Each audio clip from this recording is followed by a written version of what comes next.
Welcome to the Featured Anime Podcast. I'm your host, Jack. And I'm Rick.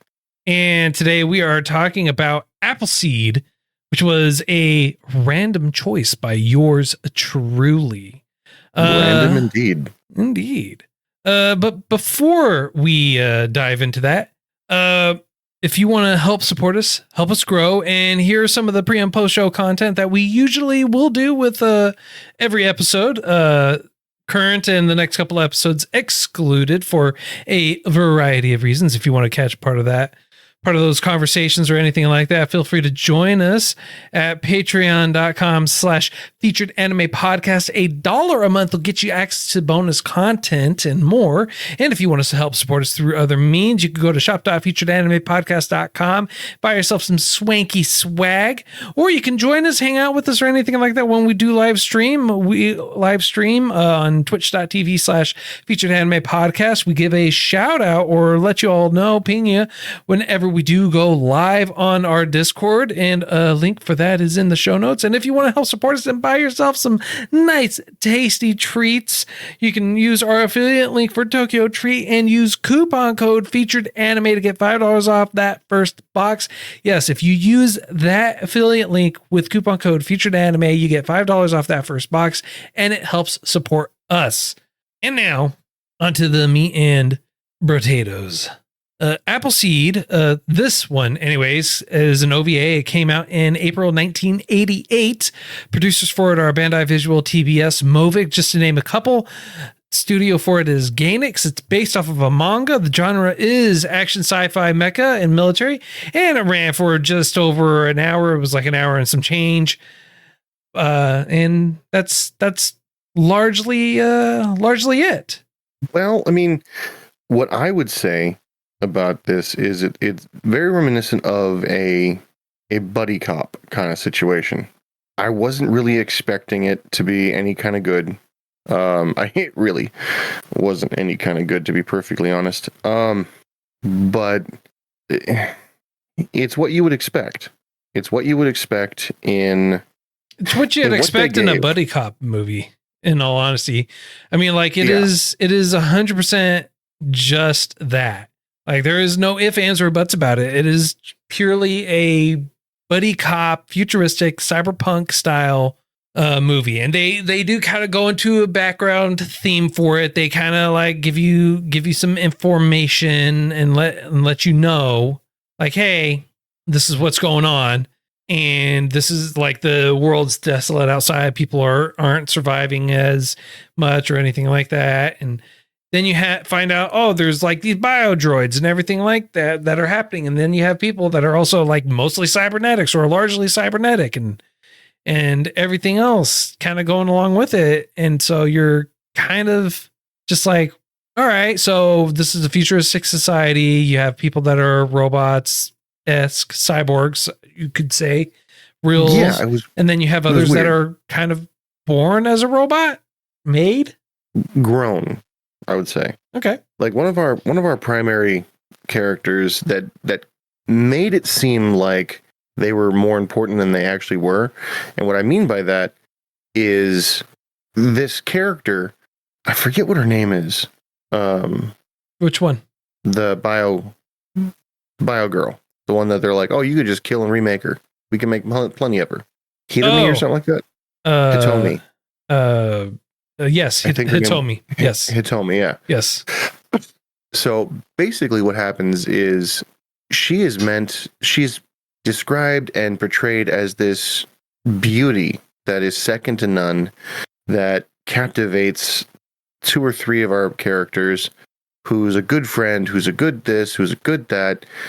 And you're like, okay, she's apparently physically attractive, physically capable, strong, part robot. I wouldn't say strong or anything like that. She's definitely, I wouldn't say strong. And it's not that they particularly care about her, like, are in love with her or anything like that. They feel indebted to her. And like pretty early on in the beginning, it starts off, you have one of the main characters, Callan, I believe is his name. You see his wife dive off the apartment building to her death. You don't see the actual event other than her just diving out of the window. But Hitomi goes around and actually saves people out in the wastelands or in the lands everywhere, and then brings them back for rehabilitation and rebuilding. And so I guess that's why some of them are kind of like cybernetics, robots type thing, and some of them are not.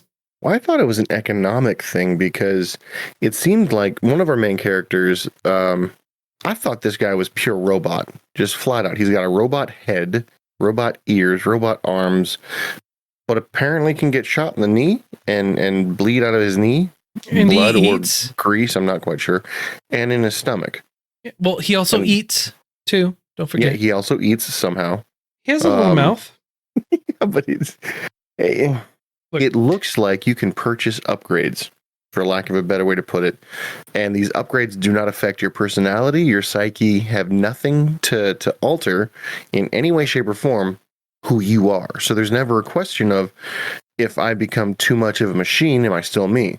Because they never got rid of the me part during the upgrades somehow. And it was unique. It was very unique. The two main characters played off each other's strengths, weaknesses. It was slightly funny. Of course, you had an overarching bad guy who was way over the top, and you had a boss who did nothing but yell. You know what it reminded me of? Arnold Schwarzenegger was in a film, I think The Next Great American Hero or something like that. Next Great Action Hero. Where yeah. I know what you're talking about. Yeah, where basically this kid had a ticket that can go into any movie and bring people out of any movie. And in Arnold's movie, his boss just yelled at him constantly, and that was his character, just straight up yelling all the time, aggressive and always upset, never happy. That was this lady boss. Yeah, very stereotypical and of the position, not necessarily of the person. Right. And I watched it 2 times. I watched it dubbed both times, and it didn't help. But the second time it actually did help, because I was watching it and I was like, this is a worse version of Sin. And Sin was bad, but it knew it was bad. Yeah. Well, here's the other thing, right? This just seems like they just had bad writing all around, and it did not help the situation at all. Also, you just had them constantly it just seemed like every other word out of their mouth was them just cursing, dropping F-bombs left and right. F this, F that, F this, F this, F and F with the F and F this. It's like, even if it didn't even make sense to have it in there, they would just shoehorn it in there like as hard as they possibly could. They were like, yes, let's put that in there.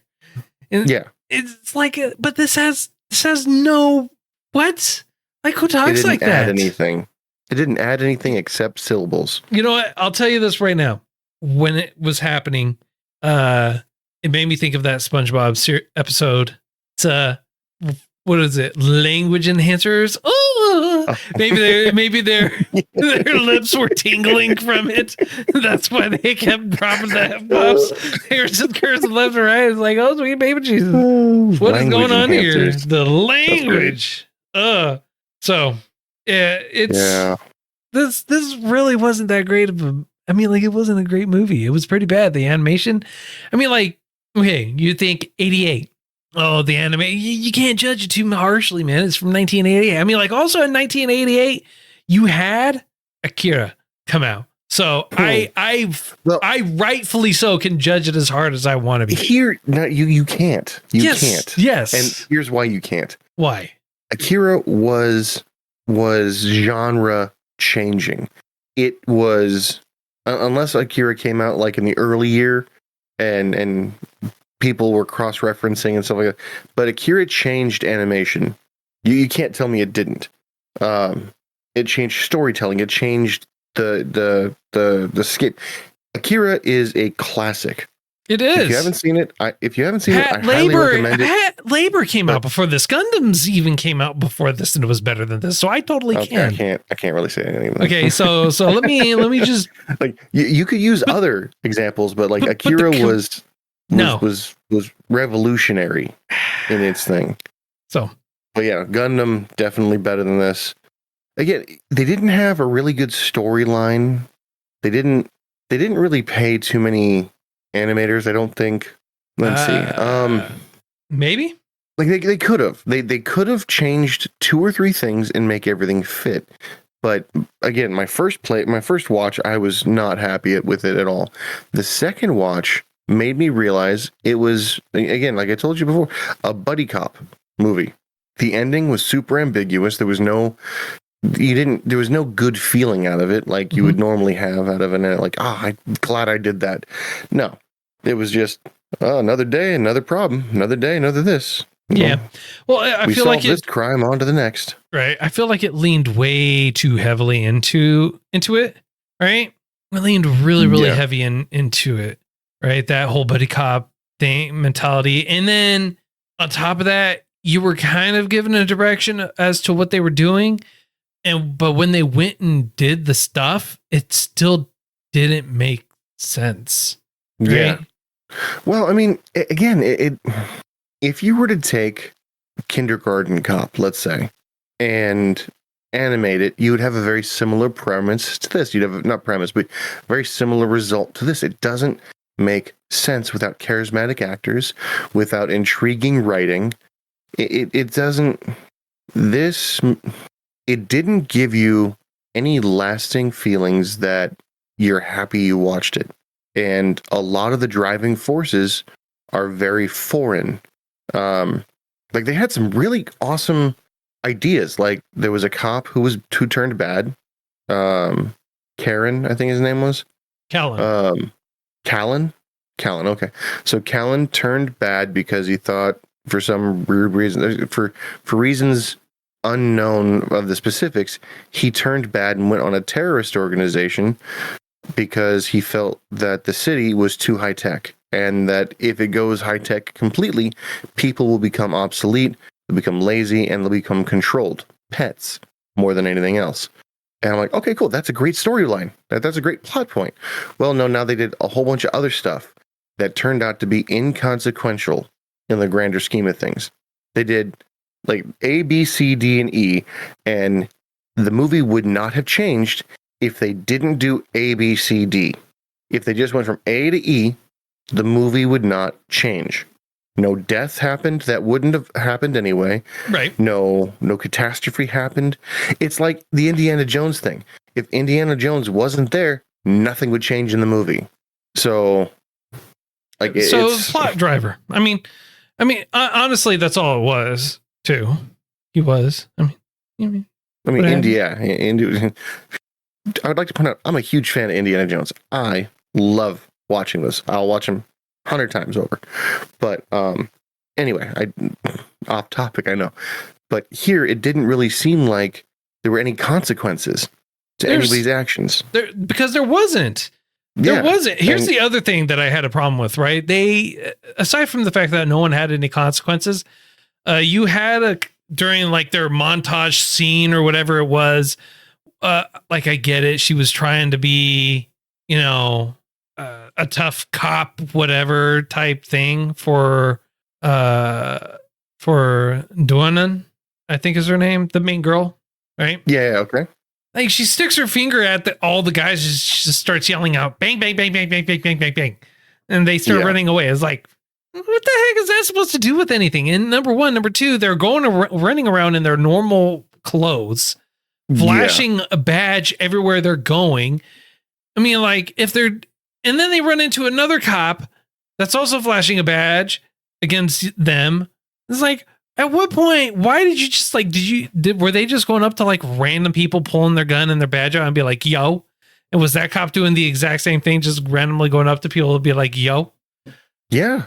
I mean, yeah, that's the only thing I can think of, because again, it goes back to the comedies. This would have been a great comedy, a horrible drama, but a great comedy. because you look at any of the Eddie Murphy stuff where he just flashes a badge real fast and then closes it back up so you couldn't really read it, but you kind of sort of understood. You're like, oh, okay, you're a cop. Yeah, let's go with that. And no one ever questions anything about if they're a cop or not. Just, oh yeah, you have some flashy metal that I can't read, so you're obviously someone of authority. Let me do exactly what you need me to do, and it's not even that. It's not even that, right? They weren't just like flashing it quickly and then hiding it. No, they were holding it up.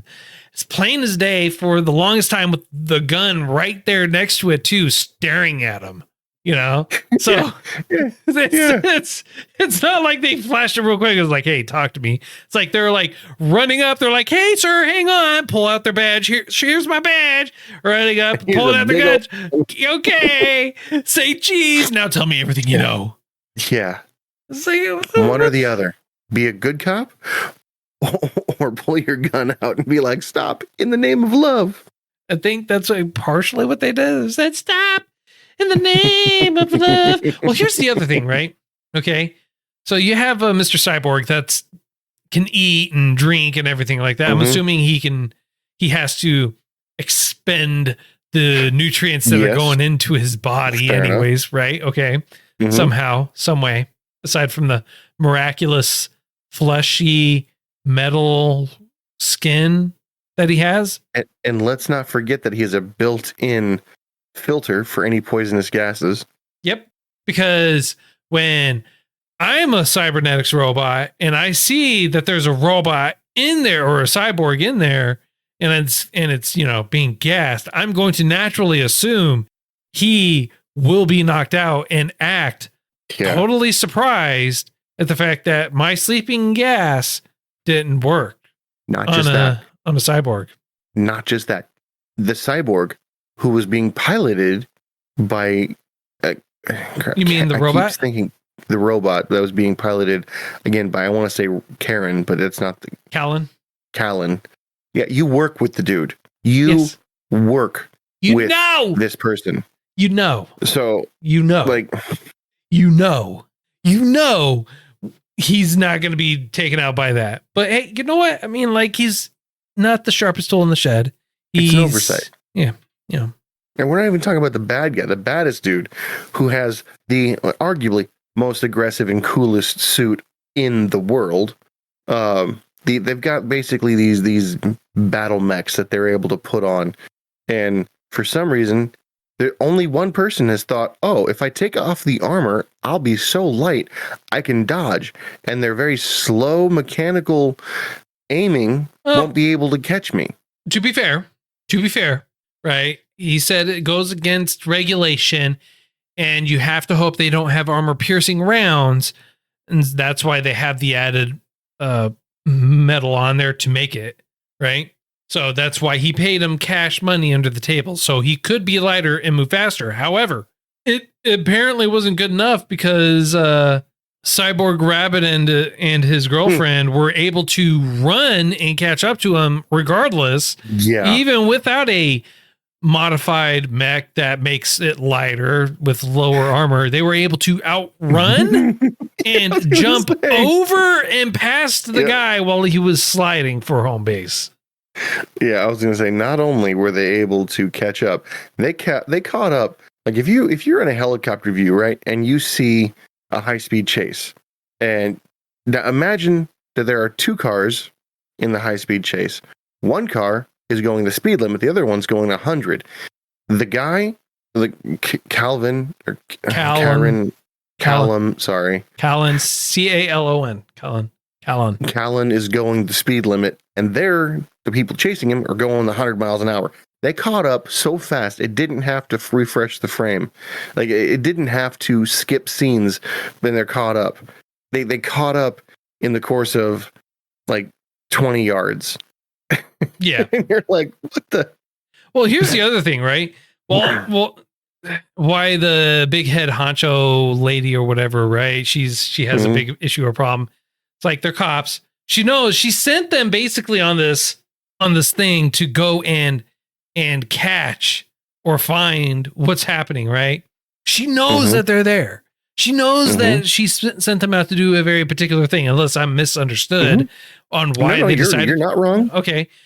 The police or her privatized police force then see them and arrest them while they're trying to protect the person that she wanted them to protect. Yep. And arrest them. And they're like, "Oh, you were the ones that were trying to capture her," this or that. It's like, really? I mean, really? You prevented us. Yeah. Really? Because again, according to the boss lady, Hitomi is just a flesh bag password, for lack of a better way to put it. She is a password to get into the city to either shut it down or start it up or change stuff and be an administrator. Somehow, some way, they thought it was a good idea to put a biometric code in an organic being who's got their own ideas and stuff like that, and could be kidnapped or killed, or I gotta put, why didn't they just cut her or take a piece of her, because they just needed the DNA to activate the last the console. Well, here's the thing, right? She has to be alive. Okay, bring some skin. Alive. Oh, because the question was or not the question, the woman said it would have been better if she was killed. They wouldn't have gotten the password then.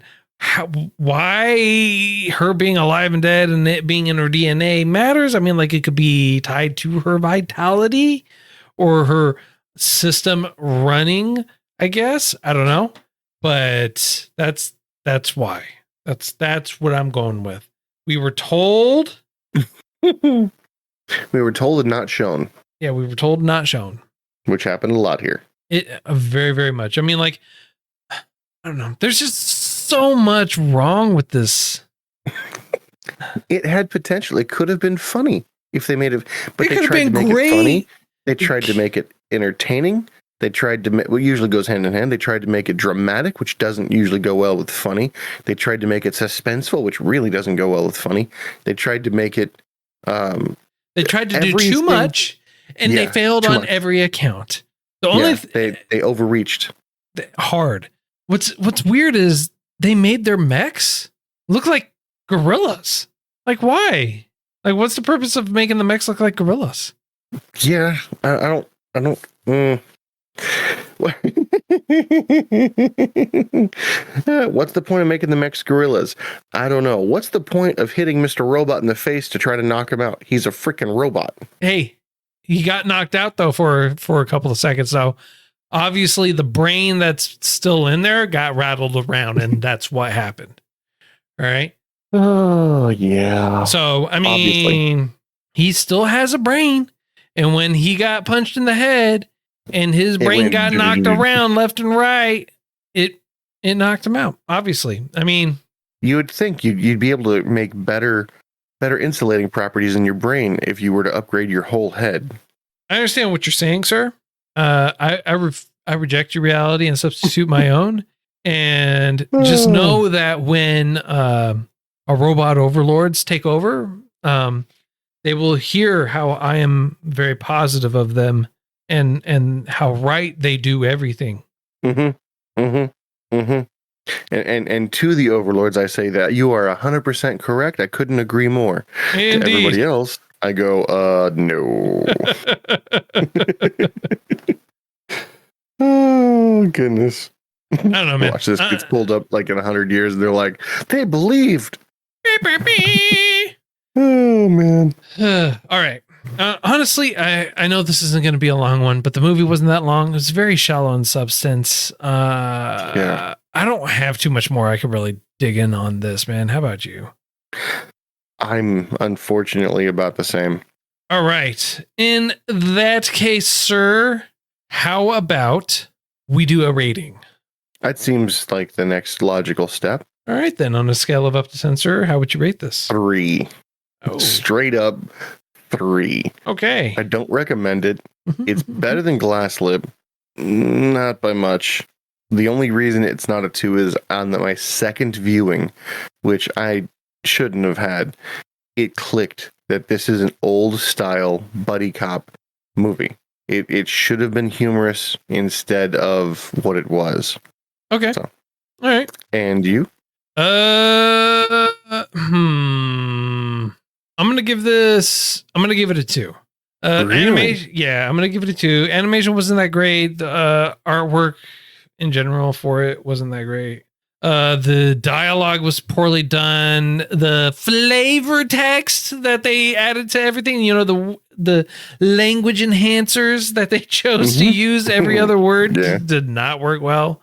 The plot holes that were in it, the plot armor, the plot robots, the plot everything, the plot DNA just like was kind of ridiculous. And then part way through, they decided to take on an insect style type theme thing going on. The locust? Yeah, whatever. I mean, like, I don't know, man. There was a lot of issues, a lot of problems with it. So 2 for me, 3 for you, 2 for me. And I was being nice. Yeah. I mean, I was being nice. You were. Oh man. All right. Next week we are going to be watching Robot Carnival. It's a movie, and that's it. That's all we got, man. Fair enough. All right. Well, if I understand this is a short episode, but for a variety of reasons, if you ever joined us on live streams or listened to the pre and post shows, you will understand why. And if you feel like we got something right, something wrong, did it too much justice, which I'm not sure how, didn't give it enough justice, please let us know. All our contact information and everything like that for you is in the show notes. You can also go to featuredanimepodcast.com. And all our information and everything like that is available on there. If you want to get yourself some nice, delicious treats, you can go to our affiliate link for Tokyo Treat and use coupon code Featured Anime, get $5 off that first box. And trust me, the treats are worth it. And it is sakura season out there in Japan. And so they have some wonderful, delicious, tasty sakura style treats for you. And if you want to buy yourself some Swinky swag, help support us like that, you could go to shop.featuredanimepodcast.com. And of course, you can also go to patreon.com/featuredanimepodcast. $1 a month will gain you access to some bonus content. And until next time, I'm Jack. I'm Rick, and we'll see you next time.